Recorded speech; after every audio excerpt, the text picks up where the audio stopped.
पढ़ने के वाले हैं, इसमें हम मेनली उस कंसोलिडेशन को पढ़ने वाले हैं जिसके थ्रू ब्रिटिश एम्पायर ने धीरे धीरे इंडिया पर अपना कंट्रोल जमाया, right?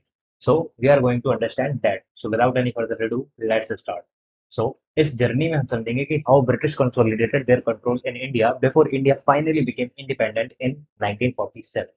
So the Britishers came to India in 1600 as traders. We all in the form of East India Company. तो ईस्ट इंडिया नाम की कंपनी इंडिया में आती है to do some trade. So the east India company got the right of trading. ये जो trading का right है ये इन्हें वहां की क्वीन से मिला था, क्वीन एलिजाबेथ के द्वारा। कैसे मिला था? चार्टर के थ्रू। चार्टर का मतलब क्या होता है? चार्टर का मतलब होता है some sort of agreement, right, some sort of right जो आपको दिया जाता है। So Queen Elizabeth gave this company the right to do trade in India. So it came into 1600, but धीरे धीरे जब ये ट्रेड यहाँ पर करने लगे, इनके यहाँ के रूलर्स के साथ कॉन्ट्रैक्ट्स होने लगे, what they did in 1765, the company which was till now doing only trading functions obtained the diwani, that is the rights over revenue and civil justice of Bengal, Bihar and Orissa. So होता क्या है, 1765 में ये जो ईस्ट इंडिया कंपनी आई थी, जो कि अभी तक सिर्फ और सिर्फ ट्रेडिंग फंक्शंस कैरी आउट कर रही थी, इसको यहाँ के रूलर ने दीवानी दे दी। दीवानी का मतलब क्या है? दीवानी का मतलब है right to make rules and regulations regarding revenue. Revenue से रिलेटेड जो भी आपको रेगुलेशंस बनानी है वो आप बना सकते हैं, साथ ही आप जस्टिस भी कर सकते हैं in the areas of Bengal, Bihar and Orissa. ये यहाँ के नवाब ने, जिनके अंडर में ये टेरिटरीज आती थी, उन्होंने ये राइट ईस्ट इंडिया कंपनी को दे दी। So the company, so under Diwani, the company got the right to make rules and regulations regarding revenue and civil justice in the areas of Bengal, Bihar, and Orissa. Right? So we are doing this just as introduction. Mainly हम introduction, mainly हम जो process को समझेंगे वो अगली slides में समझेंगे। Then what happens? ये जो कंपनी का रूल है, it continues till 1858. Right? If you know that in 1857, India had first war of independence, means this was some sort of war against the company for the first time by the Indians, right? As they were tired of the harsh policies and regulations of the East India Company, so they, revolted against the British Britishers in 1857, and as a result of it, 1858 में क्या हुआ कि ये जो crown जिसने east India company को ये power दी थी कि वो इंडिया में जाके ट्रेड कर सकते हैं, उन्होंने खुद यहाँ के एडमिनिस्ट्रेशन को अपने कंट्रोल में ले लिया। So what it says that in 1858, in the wake of Sepoy Mutiny, the British Crown assumed the direct responsibility for the governance of India, which continued till the independence on August 15, 1947। सो जैसे ही हमारा independence आया, हमें constitution की जरूरत पड़ी, जिसे हमने बनाना शुरू किया 9th ऑफ दिसंबर 1946 से, जो कि बन के कंप्लीट हुआ 26 ऑफ नवंबर 1949 को, और फाइनली ये जो इनफोर्स हुआ ये हुआ 26 ऑफ जनवरी 1950 को। तो सवाल ये है कि जब ये 26 ऑफ नवंबर 1949 को बन चुका था, तो इसे इंप्लीमेंट हमने 26 ऑफ जनवरी 1950 में क्यों किया? ये इसलिए किया क्योंकि इस डेट की इंपॉर्टेंस की वजह से। इसी डेट को in the year 1930 in the Lahore session, right, we declared कि कांग्रेस ने ये डिक्लेयर किया था कि हमारा जो मेन अब से एजेंडा होगा वो होगा पूर्ण स्वराज का, वो पूर्ण स्वराज का होगा। और ये अब हमें मिल चुका था, इसलिए हमने 26 ऑफ जनवरी 1950 को ऐसे इम्प्लीमेंट किया। तो various features of Indian constitution and polity have their roots in the British rule. ये यहाँ ये हमें ये बताया जा रहा है कि हमारे कॉन्स्टिट्यूशन के जो भी बहुत सारे फीचर्स हैं, राइट, जैसे कि हम देखेंगे कि 1773 में जो रेगुलेटिंग एक्ट आया, उसने फेडरल उसने एक सुप्रीम कोर्ट को एस्टैब्लिश किया कलकत्ता में।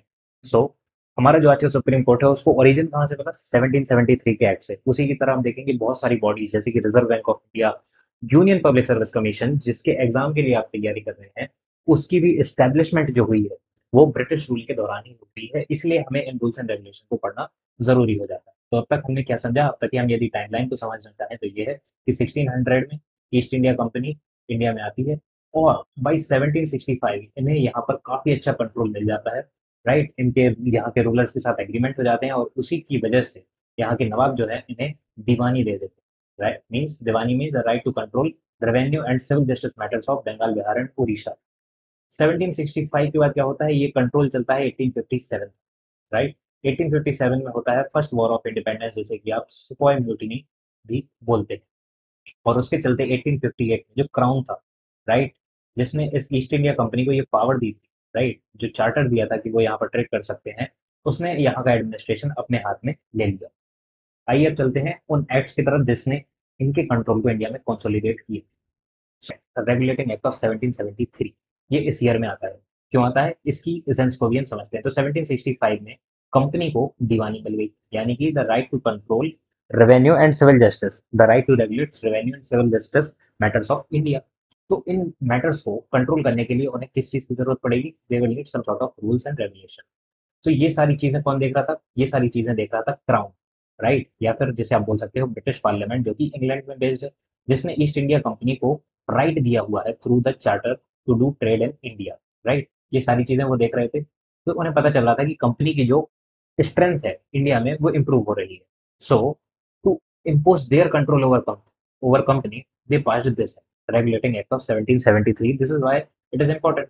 So here is written why it is important. We will discuss it. But first of all, we need to understand what were the features of act which made it, you know, important, right? So सबसे पहले होता क्या है, this act designated the governor of Bengal as the governor general of Bengal and created an executive council of 4 members to assist him. इस line के ऊपर UPSC में previous year में एक क्वेश्चन आ चुका है जिसे मैं अभी डिस्कस करूंगा। तो दोस्तों जब 1765 में ये दीवानी मिल गई, तो उस टाइम पर क्या थे कि गवर्नर्स बना दिए गए थे जो कि इन प्रेसिडेंसीज को कंट्रोल करें। ब्रिटिश कंपनी की यहाँ पर 3 प्रेसिडेंसीज थी, एक बॉम्बे में, एक मद्रास में और एक बंगाल में। So what they did, they made the governor of Bengal as the governor general of Bengal. ये जनरल टर्म ऐड कर दी, right? What other thing they did is that they created an executive council of 4 members to assist him. Executive council of 4 members. तो ये ऐसा क्यों किया? तो जैसा कि दोस्तों हमें पता है कि गवर्नमेंट के 3 विंग्स होते हैं, राइट। गवर्नमेंट के 3 विंग्स होते हैं, legislature, executive and judiciary. Legislature का काम लॉ मेकिंग का है, एग्जीक्यूटिव का काम लॉ इम्प्लीमेंटेशन का है और जुडिशरी का काम लॉ को प्रोटेक्ट करने का है। यदि कोई लॉ वायलेट होता है तो उसे वायलेट करने वाले को पनिश करने का होता है। सो ये एग्जीक्यूटिव काउंसिल इसलिए बनाया गया ताकि ये जो भी रूल्स एंड रेगुलेशन बनाए जाए उससे अच्छे से इम्प्लीमेंट कर सके, उसे यू नो हेल्प कर सके गवर्नर जनरल ऑफ बंगाल। तो जहां तक बात यूपीएससी के प्रीवियस ईयर क्वेश्चन की है, तो मैं आपको बताना चाहता हूँ कि यूपीएससी के पीवाईक्यू में एक बार ये क्वेश्चन पूछा गया था कि the post of governor general of Bengal is related to which of the following है। तो एक ऑप्शन था रेगुलेटिंग एक्ट ऑफ 1773 और उसके बाद दूसरे एक्ट से जो फ्यूचर में आएंगे, जैसे कि charter act of 1813, charter act of 1833, charter act of 1853। तो उसका सही आंसर ये है। बट यहाँ पर भी एक ट्विस्ट है, ये जो पोस्ट है गवर्नर ऑफ बंगाल, इसको कन्वर्ट किया गया गवर्नर जनरल ऑफ बंगाल इन 1773 और इस पोस्ट को फिर से कन्वर्ट किया गया in charter act 1833 to governor general of India, right. तो यदि सवाल ये आता है कि the post of governor general of India is related to which of the following acts और ऑप्शंस हो, तो आपको वहां पर लिखना होगा charter act of 1833, right. So इसे याद रखेंगे आप। Now the first such governor general of Bengal was lord Warren Hastings. इसे आप याद रख सकते हैं, वैसे जनरली ऐसे क्वेश्चन नहीं पूछे जाते। अब सवाल ये है कि जब गवर्नर ऑफ बंगाल को गवर्नर जनरल ऑफ बंगाल बनाया है तो कुछ ना कुछ इसके रीजन भी होगा। रीजन क्या क्या था, वो ये था कि जो गवर्नर्स ऑफ बॉम्बे और मद्रास थे, राइट, जो कि अभी तक इंडिपेंडेंट थे, जो अलग अलग फंक्शन कर रहे थे, these were now made subordinate, right. These were now made subordinate to the governor general of Bengal. Subordinate का मतलब क्या है, now the governors of Bombay and Madras were expected to function under the instructions under the instructions given by the Governor General of Bengal. This means that Governor General of Bengal was now the supreme authority. Was now the supreme authority, right? अब जो दूसरा important question जो PYQ में आ सकता है वो है supreme court at Calcutta. So the Regulating Act of 1773 provided for the establishment of Supreme Court at Calcutta 1774. Why? ये किस लिए कर रहे हैं, ये कर रहे हैं सिविल जस्टिस के मैटर्स को कंट्रोल में रखने के लिए, क्योंकि हमें दीवानी में इसका राइट मिल चुका है। So it comprised of one chief justice and 3 other judges. This factual information is not important, but this thing is important that Supreme Court at Calcutta was provided by the Regulating Act of 1773 और revenue के matters को deal करने के लिए executive council को create कर दिया गया था, राइट। सो इस एक्ट की इंपॉर्टेंस क्या होती है, वो ये यहाँ से समझ में आती है कि it increase the control of British government over the company.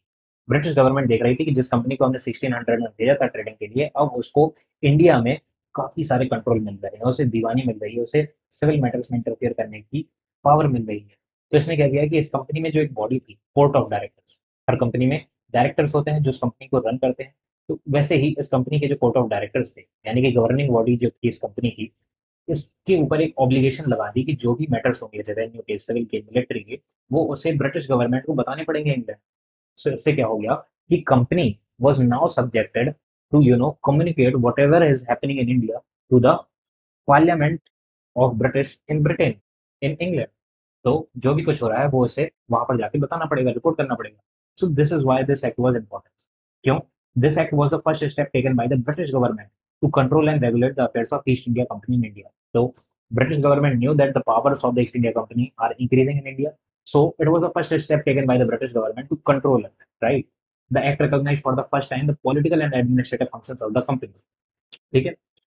जो एडमिनिस्ट्रेटिव फंक्शंस है उसके लिए उन्होंने क्या किया, उसके लिए इन्होंने कोर्ट ऑफ डायरेक्टर्स को रिपोर्ट करने के लिए बोल दिया. पॉलिटिकल फंक्शंस जो है उसके लिए एग्जीक्यूटिव काउंसिल कर दिया. So the act laid the foundation of central administration in India. So this was the first act, that is why it was very important in this regard. Now let us move towards the next regulation. तो दोस्तों ये जो next regulation है the amending act of 1781 जो कि आपकी book में mention है, this is not so important but we will deal with it to understand how the control was progressing. So her rule and regulation में कुछ ना कुछ डिफेक्ट होते हैं. जैसे कि यदि हम इंडियन कॉन्स्टिट्यूशन की भी बात करें, राइट, तो इसमें भी कुछ ना कुछ प्रॉब्लम्स आई. जब उन प्रॉब्लम्स को देखा गया तो हमने उन प्रॉब्लम्स को सॉल्व करने के लिए कॉन्स्टिट्यूशन में अमेंडमेंट करते हैं. अमेंडमेंट का मतलब है we add something, we remove something, और वी रिपील समथिंग, और वी मॉडिफाई समथिंग. सो वैसे ही जो रेगुलेटिंग एक्ट था 1773 का, उसकी वजह से कुछ ना कुछ प्रॉब्लम्स इवॉल्व हो रही थी और उन्हें सॉल्व करने के लिए 1781 में एक्ट ऑफ सेटलमेंट लाया गया. अमेंडिंग एक्ट ऑफ 1781 कैसे बोलते हैं, तो इसके फीचर्स को भी हम जल्दी से समझ लेते हैं. First of all, what it did, it removed the Governor General.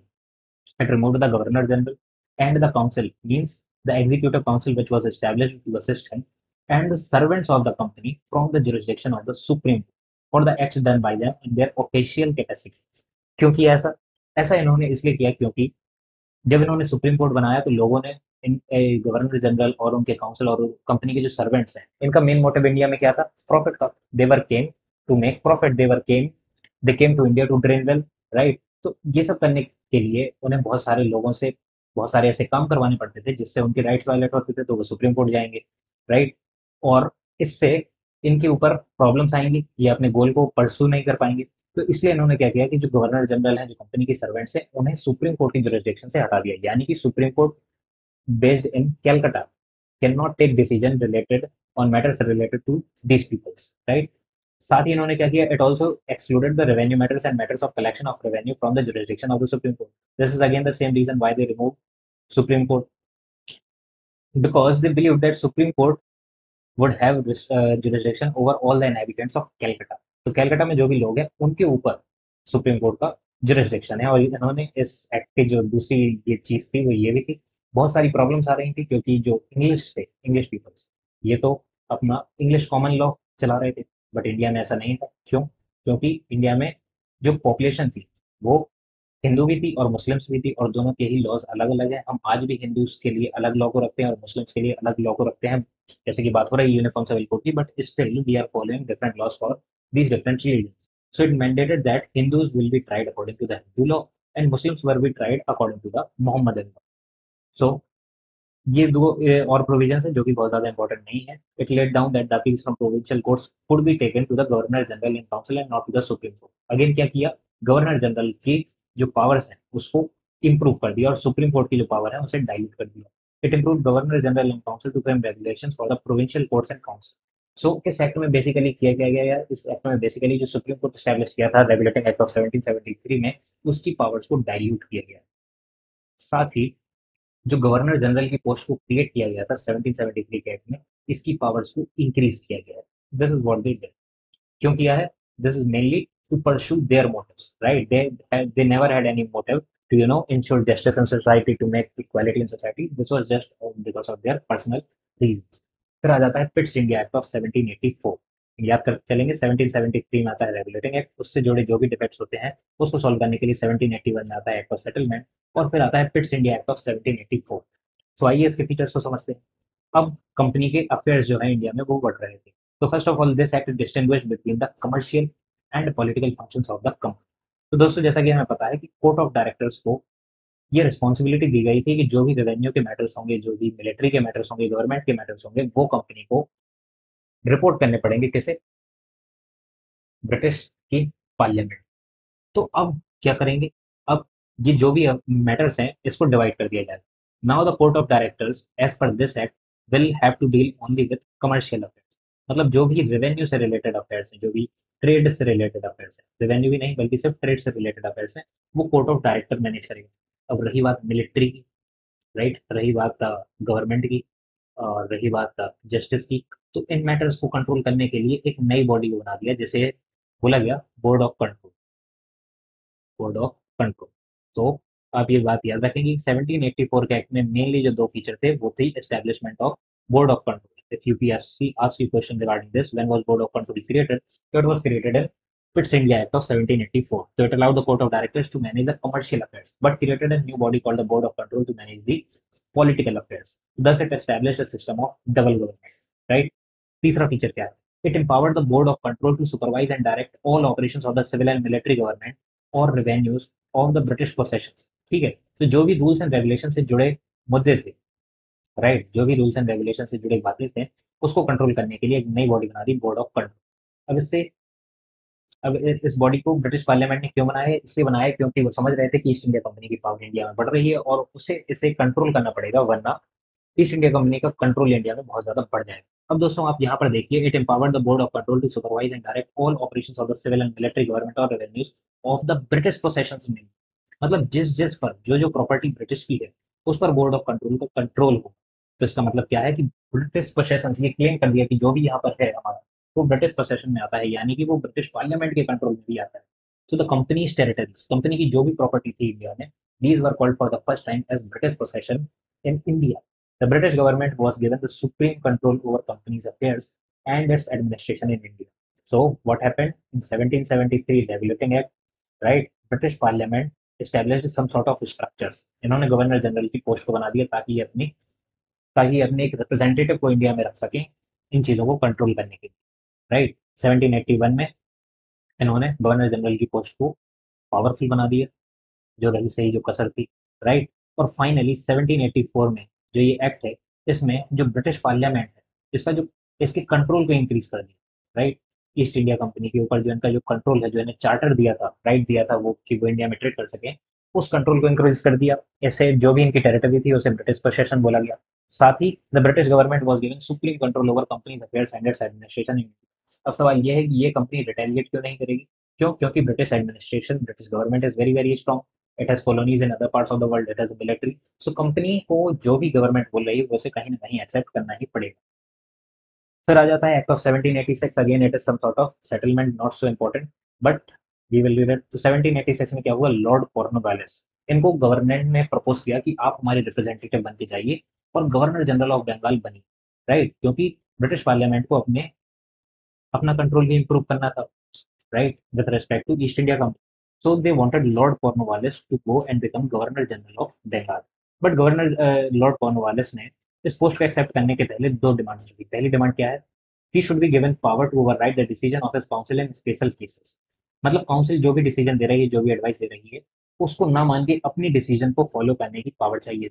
ये काउंसिल बना कब था? 1773 के रेगुलेटिंग एक्ट में एग्जीक्यूटिव काउंसिल को बनाया गया था। सो एग्जीक्यूटिव काउंसिल की पावर को वीक किया जा रहा है, गवर्नर जनरल की पावर को थोड़ी ज्यादा पावर से इन्होंने मांगी। साथ ही इन्होंने कहा कि मुझे मिलिट्री पर भी कंट्रोल चाहिए। He would also be the commander in chief. So accordingly 1786 बनाया गया था, ताकि ये प्रोविजंस लॉर्ड कॉर्नवालिस को दिए जा सके। ये बात याद रखिए कि अभी तक ये जो प्रिविलेजेस हैं, ये और किसी को नहीं दिए गए, ये सिर्फ लॉर्ड कॉर्नवालिस को दिए गए। ये बाकी के जो फ्यूचर में गवर्नर जनरल्स आएंगे उनको देने के लिए फिर से एक एक्ट को लाया जाएगा। अब आ जाता है चार्टर एक्ट। तो अभी तक हमने देखा, पहले आता है रेगुलेटिंग एक्ट, फिर आता है अमेंडिंग एक्ट जो कि वो एक सम सॉर्ट ऑफ सेटलमेंट था, फिर आता है फिट्स इंडिया एक्ट, राइट। फिर उसमें भी जो कुछ प्रॉब्लम्स आ रही थी उसके लिए आ गया था 1786 में हमारा ये प्रीवियस वाला एक्ट, एक्ट ऑफ 1786। अब आता है पहली बार चार्टर एक्ट। चार्टर एक्ट की खासियत क्या है? चार्टर एक्ट की खासियत ये है कि ये हर 20 साल में आता है। सबसे पहले ये आया 1793 में, फिर इसके बाद ये आएगा 1813 में, फिर इसके बाद ये आएगा 1833 में, और फिर लास्ट टाइम ये आएगा 1853। लास्ट टाइम मैंने क्यों बोला? क्योंकि 1857 में सिपाही म्यूटिनी हो जाएगी, और 1858 में क्राउन डायरेक्टली रूल करेगा। क्राउन के पास डायरेक्ट कंट्रोल आ जाएगा, तो वो उसके लिए फिर उसके बाद उसकी खुद की गवर्नमेंट यहाँ पर अच्छे से इंडिपेंडेंट तरीके से स्टैब्लिश होगी और वो नए एक्ट्स पास करेगा। तो चार्टर का मतलब वैसे क्या होता है दोस्तों? चार्टर का मतलब है some sort of agreement, some sort of freedom, right, जिसमें जो भी लिखी बात है चार्टर में, it is legally enforceable, right, it is legally enforceable. जो भी बात चार्टर में लिखी होती है वो लीगल होती है, उसे हमें मानना पड़ता है, right. So now let us understand the features of charter act. जो पहला एक्ट है चार्टर एक्ट 1973 का, इसे हमें समझना पड़ेगा क्योंकि ये पहला चार्टर एक्ट है। So first of all what it did, it extended the overriding powers given to lord Cornwallis over his council to all future governor generals and governors of presidency. जैसे कि मैंने बताया था कि 1786 में लॉर्ड कॉर्नवालिस ने governor general of Bengal बनने के लिए दो डिमांड्स मांगी थी। पहली कि एग्जीक्यूटिव काउंसिल के जो डिसीजन होंगे उसको ओवरराइड करने की पावर, और दूसरी कि मैं कमांडर इन चीफ भी रहूंगा। तो उसके बाद आगे फ्यूचर में जो भी गवर्नर जनरल ऑफ बंगाल होंगे वो कमांडर इन चीफ भी होंगे। सो ये जो प्रोविजन था जो कि सिर्फ लॉर्ड कॉर्नवालिस को दिया गया था 1786 के एक्ट के थ्रू, वो अब सभी को मिलेगा जो भी उस पोस्ट पर आएगा। दूसरी चीज क्या थी, it gave the governor general more power and control over the governments of subordinate presidency of Bombay and Bengal. तो दोस्तों जैसा कि हमने देखा था कि रेगुलेटिंग एक्ट 1773 में जब गवर्नर ऑफ बंगाल को गवर्नर जनरल ऑफ बंगाल बनाया गया था, तो साथ ही उसे ये बताया गया था कि जो governors of Bombay and Madras होंगे they will be subordinate to governor general of Bengal, right. So again it increase the power of governor general of Bengal. Third thing it did, it extended the trade monopoly of the company in India for another period of 20 years. जैसा कि हमें पता है कि जब 1600 में east India company आई थी तब इसे क्वीन एलिजाबेथ के अंडर में एक चार्टर मिला था कि ये ट्रेड कर सकता है, एक लीगली इन्फोर्सिबल एग्रीमेंट। तो उसे हर कुछ टाइम में रिन्यू किया जाता था। तो चार्टर एक्ट ऑफ 1793 ने इसे कंपनी की मोनोपोली को 20 साल के लिए एक्सटेंड कर दिया, जिसका मतलब ये है कि इंडिया में ट्रेड सिर्फ ईस्ट इंडिया कंपनी ही कर रही थी अभी तक। दूसरे ब्रिटिश मर्चेंट्स को इंडिया में ट्रेड करना अलाउ नहीं था। और इस मोनोपोली को इसने और एक्सटेंड कर दिया कब तक, 1813 तक, जब इस मोनोपोली को धीरे धीरे करके कंपनी से छीना जाएगा और ब्रिटिश गवर्नमेंट जो कि पार्लियामेंट है वो अपने कंट्रोल को इंडिया में बढ़ाएगी। मैंने यहाँ पर मिस्टेक से फाइल लिख दिया है। It is fourth feature. It laid that the members of the board of control and their staff were henceforth to be paid out of the Indian revenues. जैसा कि हमें पता है कि दो बॉडी थी, कोर्ट ऑफ डायरेक्टर्स जिसको commercial matter से डील करना था, और दूसरी जो बॉडी है वो है बोर्ड ऑफ कंट्रोल जिसको डील करना था इंडिया के सभी पॉलिटिकल अफेयर से, मिलिट्री अफेयर से, सिविल अफेयर से। सो जो बोर्ड ऑफ कंट्रोल के जो भी मेंबर होंगे इनकी सैलरी कौन देगा, ब्रिटिश पार्लियामेंट देगी। क्या वो इंग्लैंड में जो उनके पास टैक्सेस आते हैं उनसे देगी? नहीं, ये इंडिया में जो भी रेवेन्यूज हो रहे हैं वो यहाँ से देगी। सो 1770 1793 के एक्ट ने मेनली किया कि again it improved the control of British parliament in India. It made the governor general of Bengal more powerful. साथ ही जो ज्यादा पावर्स दी थी 1786 के एक्ट के थ्रू उन्हें एक्सटेंड कर दी। तीन एक्ट हमें और पढ़ने हैं आज की lecture series. Let's move this. Charter act of 1833। सो जैसा कि हमने देखा कि in the charter act of 1793 the trade monopoly of the company was extended for another 20 years. अब मतलब इसका मतलब यह है कि ऐसे फिर से रिन्यू होना था। तो अब क्या हुआ कि अब ऐसे मोनोपोली को जो है खत्म कर दिया गया पार्शियली। मोनोपोली को खत्म कर दिया गया पार्शियली, यानी कि पूरी तरीके से मोनोपोली अभी नहीं गई है। कैसे? So the Indian trade was thrown open to all British merchants. However, it continued the monopoly of the company over trade in sea and trade with China. तो जब भी टी के ट्रेड की बात आएगी और चाइना के साथ ट्रेड की बात आएगी, तब जो ईस्ट इंडिया कंपनी है सिर्फ यही इस तरीके के ट्रेड को कर सकती है। बाकी जो भी सेक्टर्स हैं जैसे कि कॉटन का ट्रेड होता था इंडिया में, इंडिगो का ट्रेड होता था, और भी जो रॉ मटेरियल्स होते थे उन पर ट्रेड अब दूसरे ब्रिटिश मर्चेंट्स भी कर सकते थे। सिर्फ ईस्ट इंडिया कंपनी की इस पर मोनोपोली नहीं रहेगी। सो इससे हुआ क्या, ऐसे इस स्टोरी की तरह समझिए कि धीरे धीरे गवर्नमेंट जो ब्रिटिश पार्लियामेंट की जो गवर्नमेंट है वो अपने कंट्रोल को इंक्रीज कर रही है और कंपनी के कंट्रोल को डिक्रीज कर रही है। दूसरा फीचर क्या है, it asserted the sovereignty of the British crown over the companies territories in India. It asserted the sovereignty of British crown over the companies territories in India. पहली बार British east India company के जो पोसेशंस थे उसे company की possession कब बोला गया था, 1782। इसे हम यहाँ पर कनेक्ट करते हैं। सो पहली बार ब्रिटिश गवर्नमेंट की जो भी पोसेशंस इन 17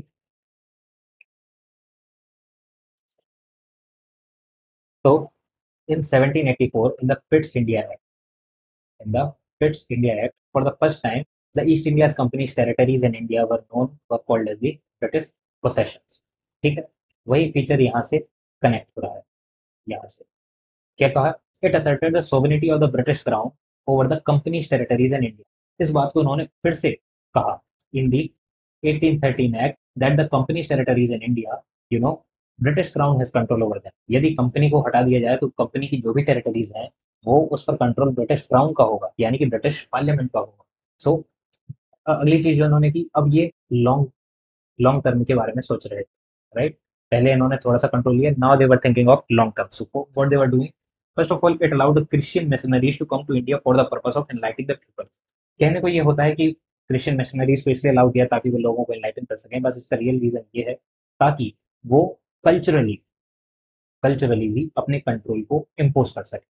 अब तक उन्हें पॉलिटिकल कंट्रोल मिल रहा था, मिलिट्री कंट्रोल भी धीरे धीरे इंक्रीज हो रहा था, अब कल्चरली भी इस कंट्रोल को भी इंक्रीज करना चाहते थे। क्यों? ताकि यहाँ की जो पॉपुलेशन है, राइट, ताकि यहाँ की जो पॉपुलेशन है वो इनके खिलाफ रिवोल्ट पर ना उठे, वो इनके कल्चर से घुल मिल जाए, राइट। सो क्रिश्चियन मिशनरीज को इसलिए भेजा जा रहा था ताकि वो कल्चरली अपने कंट्रोल को स्टैब्लिश कर सके। It also provided for the spread of western education, right, और वो धीरे धीरे अपने कंट्रोल को एनहेंस कर रहे थे, तो उसके लिए इन्हें वेस्टर्न एजुकेशन भी देनी पड़ेगी। It authorize local government, mainly ये जो एजुकेशन थी, western education, this was mainly to brain wash Indian mans, right, to make them our slaves. तो it authorize local governments in India to impose taxes on person. अब पहली बार धीरे धीरे ये control जो है, ये इंडियन पीपल्स पर कंट्रोल कहाँ पर इंक्रीज कर रही है, ये हमें यूपीएससी के लिए याद रखना पड़ेगा कि the charter act of 1813 allowed the local governments in India, the Charter Act of 1833, 1813, sorry, allowed the local government in India to impose taxes on persons and also punish those persons who are not paying the taxes, who are not paying the taxes। तो हमें इस feature को याद रखना। अब quick revision भी कर लेंगे last. Charter Act of 1833. The act was a final step towards centralization in British India. As we know that the British Parliament is slowly increasing its control in India. So now what it did, it made the Governor General of Bengal as the Governor General of India. As I told you earlier, that the Governor of Bengal was made Governor General of Bengal in 1773 Regulating Act. Now the Governor General of Bengal was made the Governor General of India in 1833 Charter Acts. It vested in him all civil and military powers, thus the act was created for the first time. Government of India having authority over entire territory possessed by the British in India. So Lord William Bentinck was the first Governor General of India, right? So first Governor General of Bengal कौन थे? Lord Warren Hastings. He was the first Governor General of Bengal. And who became the first Governor General of India? The first Governor General of India was Lord William Bentinck. Powers. As we know that in the Regulating Act of 1773, the governors of Bombay and Madras were made subordinate. Right? They were supposed to function under the control of Governor General of Bengal. इसके साथ ही हमने ये भी देखा था यहाँ पर in the Charter Act of 1793 that Governor General of Bengal was given more powers and control over the governments. तो इनके गवर्नमेंट के कंट्रोल को इंक्रीज कर दिया गया था। और फाइनली 1833 में जो governor of Bombay and Madras थे, उनकी सारी लेजिस्लेटिव पावर्स छीन ली। It deprived the governor of Bombay and Madras of their legislative powers. तो टाइमलाइन क्या रही? 1773 में गवर्नर्स गवर्नर्स को सबॉर्डिनेट बना दिया। 1793 में 1793 में इनकी गवर्नमेंट पर गवर्नर जनरल ऑफ बंगाल का कंट्रोल बना दिया गया और फाइनली 1833 के एक्ट में इनकी लेजिस्लेटिव पावर्स इनसे छीन ली। So the Governor General of India was now given exclusive legislative powers for the entire British India. The laws made under the previous acts were called regulations. This thing is not so important. So now the Governor General of India was given exclusive legislative powers for the entire India. That is why they are calling it that this was the first step towards centralization. अब जो governor general of India होगा, ये supreme होगा, ये पूरे India की power को control करेगा, ये पूरी इंडिया के लिए लॉस को रेगुलेट करेगा। Now it ended the activities of the east India company as a commercial body. अब तक जो ये ट्रेड कर रही थी, अब इसकी सारी एक्टिविटीज को खत्म कर दिया और now it was made purely N administrative body. It provided that the companies territories in India were held by it in trust for his majesty. मतलब कि कंपनी के द्वारा जो भी इनके पास जो पोसेशंस थे, जो भी टेरिटरी थी, वो इन ट्रस्ट ऑफ मैजेस्टी थी, मतलब कि वो मैजेस्टी के लिए, right, in trust of some sort of power of attorney. आप समझते हैं कि कोई भी अपनी प्रॉपर्टी को मैनेज करने के लिए किसी और को सम सॉर्ट ऑफ कंट्रोल दे देता है, वैसे ही इन्होंने कहा कि जो मैजेस्टी, ये जो सारी की सारी टेरिटरीज कंपनी के पास है, ये एक्चुअली में मैजेस्टी की है और कंपनी ऐसे रेगुलेट कर रही थी इन ट्रस्ट ऑफ, राइट, ठीक है। सो the last feature is the Charter Act of 1833 attempted to introduce a system of open competition for selection of civil servants and stated that the Indians should not be debarred from holding any place of office and employment under the company. However, this provision was negated after the opposition from the Court of Directors. Court of Directors कौन थे? जो कि company के commercial affairs को अब तक manage कर रहे थे, ठीक है। तो हमने यहाँ पर देखा कि सिविल सर्वेंट्स को इंडियंस को ये राइट दिया गया कि आप भी अब सिविल सर्वेंट्स बन सकते, ये राइट दिया गया। लेकिन ये राइट्स नहीं दिया गया, क्यों? क्योंकि इसे कोर्ट ऑफ डायरेक्टर्स ने अपोज किया था, इसे कंपनी ने अपोज किया था। हम लेकिन देखेंगे कि जो लास्ट एक्ट है 1853 का, राइट, उसमें इंडियंस को सिविल सर्वेंट्स बनने की पावर दे दी जाएगी। Right. So this was the last of the series. As I told you that the Charter Acts were four. First was passed in 1793, and then in every 2 years, 1830, 1833, and finally in 1853, because in 1857, Savoy Mutiny took place. This was the last of the series of Charter Acts passed by the British Parliament. That was significant constitutional landmark. Significant क्यों था? हम ये भी समझेंगे. It separated for the first time the legislative and executive functions of the Governor General's Council. So as we know that the Governor General, only had executive powers, right? Then to give him some legislative powers were also now given to him. It provided for addition of 6 new members, legislative councils, not so important. It established a separate Governor General's Legislative Council, which came to be known as Indian Central Legislative Council. तो governor general जो थे,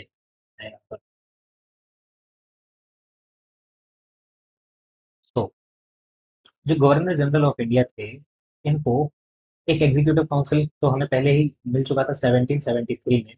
regulating act में governor general of Bengal को एक executive council दे दिया गया, right.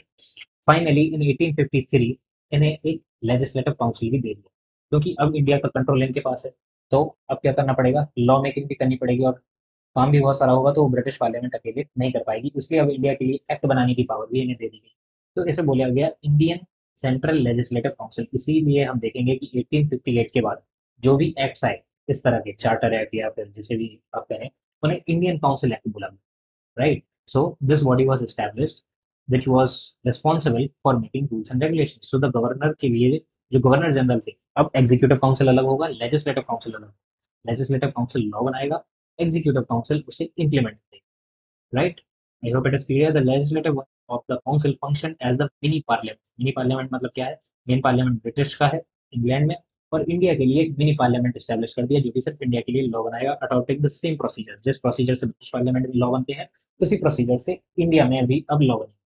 So for the first time was treated as a process of a special function of government. Second, it introduced an open competition system of selection and recruitment of civil servants. तो जैसा कि हमने देखा कि Indians को civil service में allow नहीं किया गया था पिछले एक्ट 1833 में। ऑफर आया था कि इंडियंस को भी सिविल सर्विसेज में जगह मिलनी चाहिए, बट क्योंकि कोर्ट ऑफ डायरेक्टर्स ने अपोज किया था, इसलिए इस आइडिया को नेगेट कर दिया गया था, यानी कि इग्नोर कर दिया गया था, हटा दिया। It introduced an open competition system of selection and recruitment of civil servants. Accordingly, the coordinated civil services was thus thrown open to the Indians also. तो अब इंडियंस भी सिविल सर्विसेज में आ सकते थे, और इसके लिए मैकॉले कमेटी का एस्टैब्लिश किया गया, the committee on the Indian civil services. तो इस फैक्ट को हमें याद रखना है। This can also be asked in UPSC, right, कि in 1854, the Macaulay committee, the Macaulay committee was established, right? For what?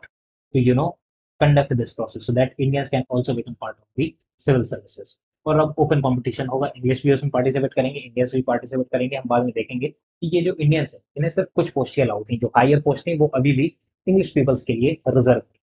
Now it extended the company's rule and allowed it to retain the possession of Indian territories on trust for the British government. तो company का जो rule था, अभी जो भी British control कर रही थी, वो कंपनी के थ्रू ही कर रही थी, राइट। और जो भी कंट्रोल था कंपनी से, वो पूरी तरीके से कब छीनने वाली है? ये छीनने वाली है ये 1858 में, जब 1857 में सफॉय म्यूटिनी होगी। तो इसने कंपनी पर अभी भी ट्रस्ट दिखाया and allowed it to retain the possession of Indian territories on the trust of British crown.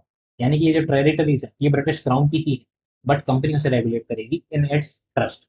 So it did not specify any particular period, जैसा कि हमने देखा था कि 1793 में जो चार्टर एक्ट आया था, उसमें कंपनी को मोनोपोली दे दी गई थी अगले 20 सालों के लिए। साथ ही 1813 में ये मोनोपोली खत्म कर दी थी। हालांकि जो टी को लेकर ट्रेड है, जो चाइना के साथ ट्रेड है, उस पर अभी भी कंपनी के पास मोनोपोली थी।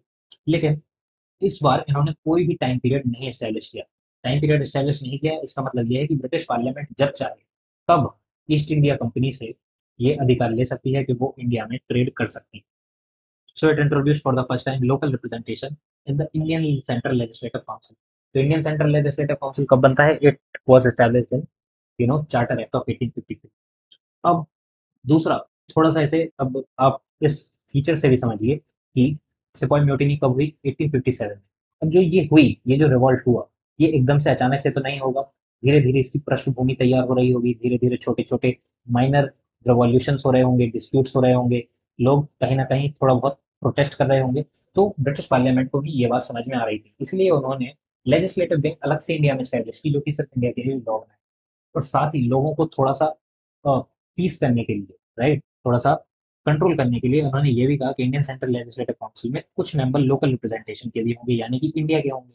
तो जो कि 6 न्यू लेजिस्लेटिव मेंबर्स थे, जो कि यहाँ पर मैंने बताया कि लेजिस्लेटिव काउंसिल में 6 मेंबर्स होंगे, उनमें से 4 जो हैं, वो लोकल गवर्नमेंट से अपॉइंट होंगे। लोकल गवर्नमेंट कहाँ की? मद्रास की, बॉम्बे की, बंगाल की एंड आगरा की। सो आज हमने समझा कंपनी रूल, तो कंपनी रूल फाइनली खत्म हो जाएगी 1857 में। अगली सीरीज में, अगली वीडियो में हम समझेंगे crown rule, government of India act of 1858। तो यदि हम जल्दी से क्विक रिकैप करना चाहें तो क्विक रिकैप क्या होगा कि रेगुलेटिंग एक्ट में ब्रिटिश पार्लियामेंट ने पहली बार अपना कंट्रोल एस्टेब्लिश करने की कोशिश की ईस्ट इंडिया कंपनी पर, और सब्सिक्वेंट एक्ट्स में धीरे धीरे ईस्ट इंडिया कंपनी से वो पावर छीनते गए और उसे प्योरली एक एडमिनिस्ट्रेटिव बॉडी बना दिया। साथ ही जो भी उसकी टेरिटरीज थी, जो भी उसके पोसेशन थे, उस पर कंट्रोल अपना ले लिया, उस पर अपना कंट्रोल एस्टेब्लिश कर दिया।